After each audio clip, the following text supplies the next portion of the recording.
Welcome to the deep dive. Our mission here is pretty straightforward. Take your notes, documents, all that research. Right, all that material. And just pull out the absolute most important stuff. We're diving in deep, fast, and clear. For you. Think of it as, cutting through the noise, getting right to the core knowledge, giving you the insights that genuinely matter, quickly and efficiently. Okay, so today we're tackling something really fundamental. The language of shape and space.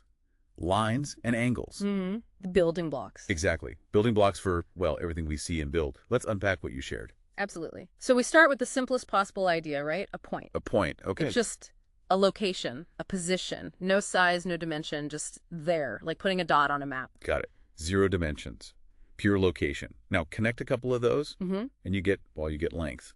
A line. A line, yeah. And the key is it extends infinitely.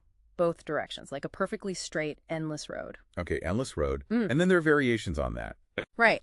You've got a ray that has a definite starting point, like fixed at one end, but then it goes on forever in the other direction. Think of a laser beam starting from its source. Okay, one fixed end, one infinite end. Makes sense. And then the one we probably use most often. The line segment, yeah. This is a straight path, but it has 2 fixed ends. Both ends stop. So it's like a specific piece cut out of a line or a ray. Exactly. And here's a really useful bit from the notes. That line segment, it's the shortest possible distance between those 2 endpoints. Okay. The most direct route. Precisely. Now, what's fascinating is how these simple things start to build when 2 lines or rays or segments meet when they share a common endpoint. They form an angle. They form an angle. Exactly. That common point, that's the vertex. The vertex. Right. And the 2 lines or rays coming out from it, those are the arms of the angle. It's basically measuring the turn between those arms. Okay, the amount of turn. Yeah. And we measure that turn in. Degrees. Symbolized by that little circle degrees. Now, you can break degrees down further into minutes and seconds, but honestly, for understanding the basics. Focusing on degrees is enough. Yeah, absolutely. Degrees get you the core concept. Okay, so angles have sizes measured in degrees. And based on those sizes, they have different names, right? Different types. Correct. We've got the acute angle. Think sharp. It's less than 90 degrees. Less than 90. Okay, then the one everyone knows. The right angle, exactly 90 degrees. Like the corner of a book or a square. Very important. Makes sense. Then bigger than that. That's obtuse. It's a wider angle, between 90 degrees and 180 degrees. So wider than a right angle, but not a flat line yet. Right, because a flat line is the straight angle. That's precisely 180 degrees. It just looks like a straight line. 180 degrees, okay. And is there anything bigger? Yep. The reflex angle. This one goes beyond the straight line, so it's greater than 180 degrees, but it hasn't gone all the way around yet, so it's less than 360 degrees. Okay, so acute, right, obtuse, straight, reflex, covers all the possibilities based on size. But angles don't just exist in isolation. They interact. You have adjacent angles first. Adjacent? Like next-door neighbors. Exactly like neighbors.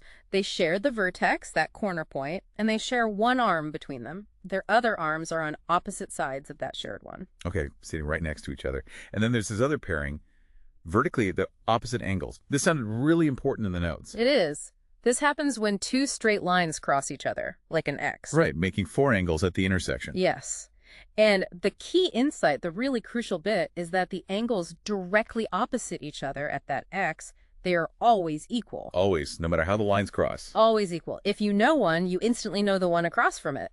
It's incredibly useful for figuring out unknown angles, a real problem solver. That is a great takeaway. Always equal. Okay.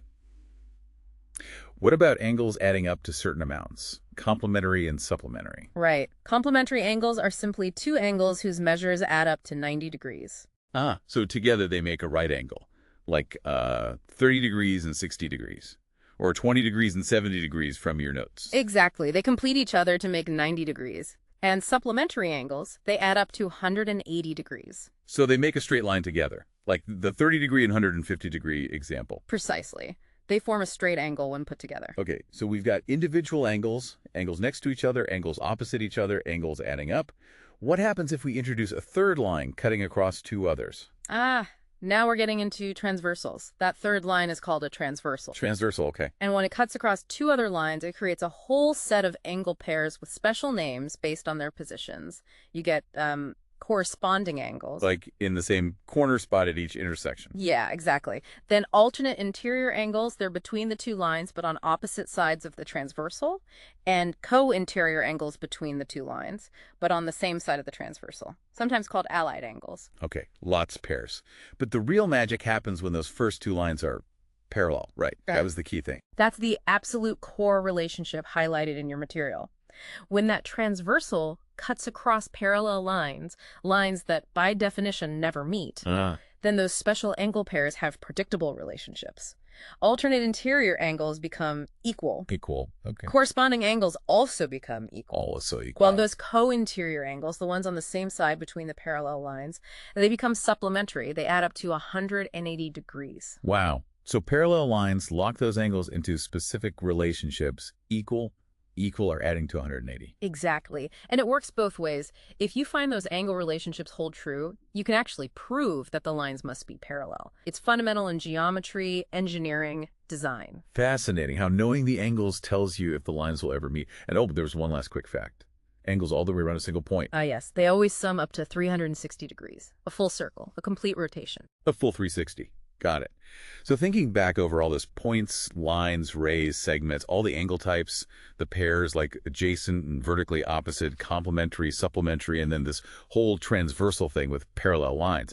What specific idea or relationship for you really stands out as like the most critical piece of knowledge from this? Well, we've gone pretty quickly from just a dot in space to seeing how these lines and angles create structure and predictable relationships. Yeah, definitely. Our goal was, to give you this rapid but clear handle on these core geometric ideas. And maybe the most interesting thought to leave you with is this. These incredibly simple things, points, lines, angles, they're like the universal alphabet. They describe and underpin almost everything we build or observe. From the tiniest scale. Right up to the structure of the cosmos. These rules apply. So the question is, how does really thinking about these basics maybe change how you perceive the shapes and structures all around you every day? Something to consider. That's our deep dive for today.